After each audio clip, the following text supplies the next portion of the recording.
কল্কি পুরাণ এবং মহাভারত অনুসারে কল্কির জন্ম হবে কলিযুগের একদম শেষের দিকে এবং সেই জন্ম হবে উত্তরপ্রদেশের মোরাদাবাদের সম্বলপুর নামক একটি গ্রাম। কল্কির বাবা হবে বিষ্ণু ইয়াসকাস এবং সুমতি নামে একজন ব্রাহ্মণ দম্পতি। এই সুমতির গর্ভেই জন্মাবে কল্কি এবং কল্কির আরও ৩ ভাই হবে, যেগুলো অন্যান্য যুগে অন্যান্য অবতারদের ক্ষেত্রে আমরা দেখেছি।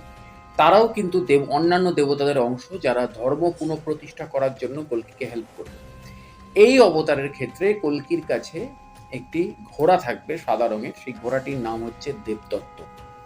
এই কল্কি অবতার সে কিন্তু মানে আমরা যদি কলিযুগ ধরি তাহলে কলিযুগ কিন্তু শুরু হচ্ছে শ্রীকৃষ্ণের মৃত্যুর দিন থেকে, আর শ্রীকৃষ্ণের মৃত্যুর দিন নির্ধারিত হয়েছে 3102 খ্রিস্টপূর্বাব্দের